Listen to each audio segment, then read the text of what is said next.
How's it going, everybody? Welcome back to Sick Eric Tech. Today we're going to be taking a look at the new Samsung Galaxy A54 series of smartphones. This is a mid-range device that looks promising and shares the same design aspect as the Galaxy S series. So very excited to check out the Samsung Galaxy A54. This is a T-Mobile variant.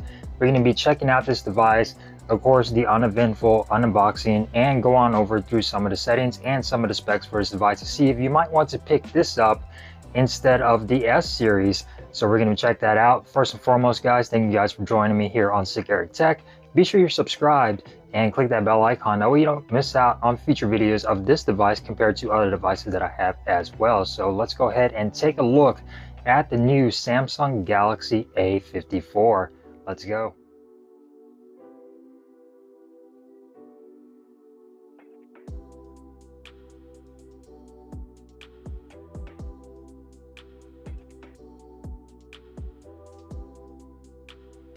Alright guys, so here we go. We got the Galaxy A54 series from Samsung. This is the T-Mobile variant in the awesome black. Let's go ahead and do this brief unboxing since we know nothing uneventful ever comes out of the packaging anymore with these unboxings.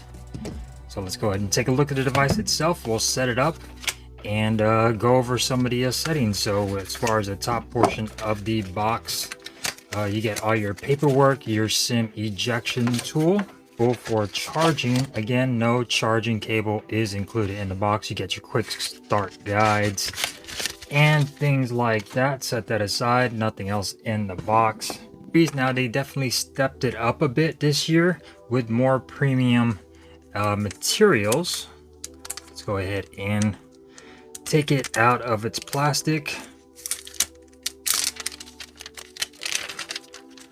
And this is the awesome black color, which is more of a graphite, or it might be an awesome graphite color.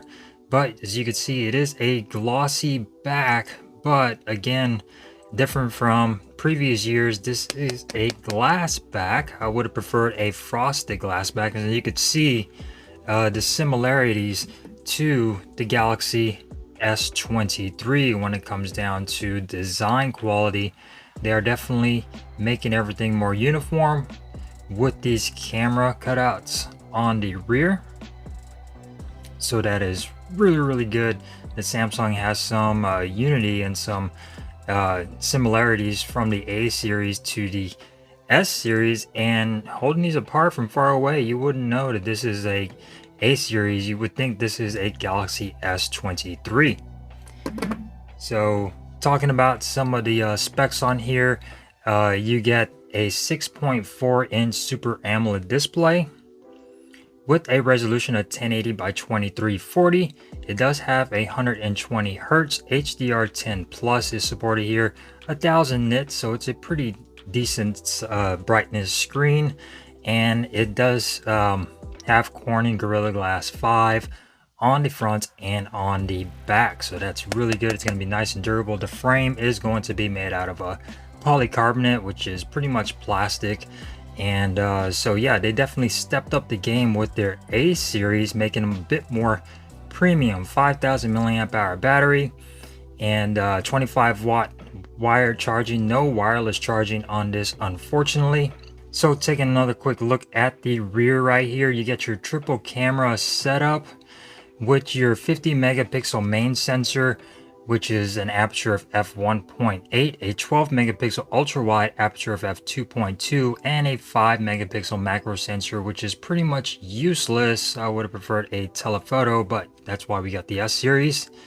And you get a front camera of 32 megapixels with an aperture of f2.2. You can record all the way up to 4K 30 frames per second on the rear and 4K 30 on the front. So that is really good when it comes down to the camera department. I'm hoping these cameras are excellent, and they're not going to be as good as the Galaxy S23, but still they're going to be really good when it comes down to just your plain Jane point and shoot cameras on here. So let's go ahead and set this up and go into the system and check everything out on there. Don't go anywhere, guys. Alright, so you do get options for facial recognition and fingerprint sensors. You do get an in-display optical fingerprint sensor, so let's go ahead and set that up. And let's go ahead and do register your fingerprints.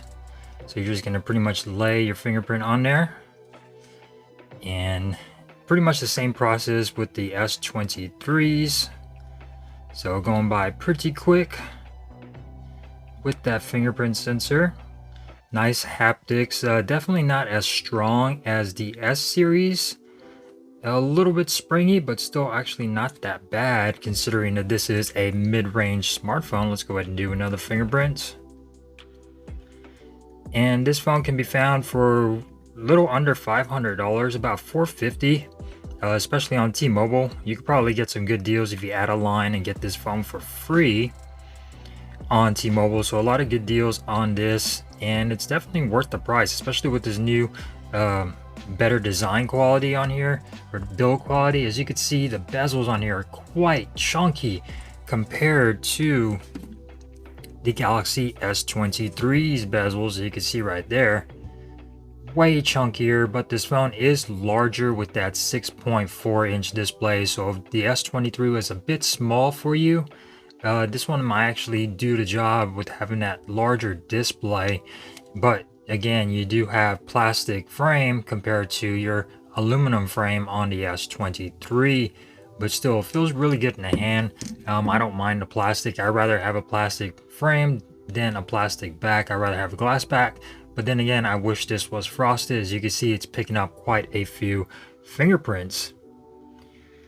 So let's go ahead and continue on. All right, so we are in the device right here. So really nice display. Let's go ahead and go into the settings and turn this display up. Take off adaptive brightness.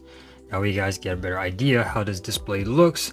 Motion smoothness is going to be set to adaptive, so you can get adaptive. It's going to be up to 120 Hertz, and it will go down to save battery. And then you also get your standard. You get your screen mode, which is going to be vivid or natural. We'll go ahead and keep that on vivid. Change screen out time to about 5 minutes is what I like to have it at. Navigation bar, you could do your buttons, or we'll go ahead and switch that to swipe gestures on here and have that on there, because why not? You also have your touch sensitivity on there, so if you slap a screen protector on there and it messes with your sensitivity, you could also switch that on. So very nice news on there. Let's go ahead and check out the storage on here. So this is the 6GB 128 variant, as you can see right here with the memory. You can see right here with the memory, you do get 6GB, and you also get RAM Plus. So you can up the memory using your storage on here, so that's good. It's following the same features as the S series. And as far as storage goes, out of 128, you are using 21% out of the box. System is going to be 27.34% being used out of the box here, and you also have that as well. So pretty good. System isn't too bad when it comes down to that. I haven't installed any apps on here, so keep that in mind. And yeah, other than that, it's really nice. So far everything seems to be running okay. As far as processor goes, this is coming with an EXYNOS processor. This is coming with the EXYNOS 1380 processor from Samsung. And as far as GPU, it's the Mali G68 MP5 GPU. Like I said earlier, 6GB of RAM, 128 of storage, and you also get a micro SD card slot. So that's pretty interesting that Samsung is including expandable storage on here. Why they can't do that on their flagships, I do not know, but you also get micro SD card support, which is fantastic. USB Type C 2.0 on here. As far as Bluetooth goes, you get Bluetooth 5.3, and so that's fantastic. Wi-Fi 6 on here as well, so really good news. Very up to date with this device. As far as the EXYNOS goes, this is my first device to have an official EXYNOS processor, so I'm excited to see how that holds up against a Snapdragon processor. I've never used an EXYNOS. I know the Pixels have a form of EXYNOS on there from Samsung on their devices with that Tensor chip, but Really nice on here. IP67 dust and water resistant, so that's good news. Not IP68, but this will survive a splash in the water, maybe some rain, but definitely don't go dipping this in the pool or anything like that, and you should be okay. Now going on over to the camera on here, let's go ahead and take some shots. So a little bit of time to open up that camera app. So let's go ahead and snap a shot right there. So shutter speed is okay for the most part. You do get your ultra wide as well, which takes a little bit of time to switch on there, unfortunately. And you can zoom in all the way up to 10 times zoom. And this is all going to be done digitally. So no telephoto camera on here as well. And as far as that goes, going on over to your video, you can record all the way up to 4K 30 frames per second. So no 4K 60 on here, unfortunately. Front facing camera is going to be all the way up to 4K 30 frames per second as well. So that's always really good to see.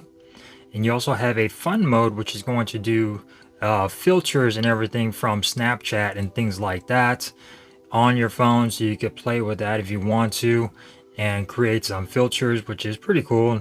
I'm not going to be using any of that, but regardless, it is there if you want it. You also have portrait mode, and if you go into more, you also get pro video on here, which is really surprising on here. So you have pro video and pro camera on here, so that's really good news for this. I was not expecting that. And other modes, you get single take, you get night mode, you get food, panorama, macro, super slow motion, and hyperlapse on here. So that's really good news. I was not expecting pro mode on this device for that camera, so I'm excited to test this out up against the Galaxy S23 and the S23 Ultra and other devices as well, such as the LG V60, Pixel, and things like that. So really promising phone here with the Galaxy A54 5G. I'm definitely liking the design.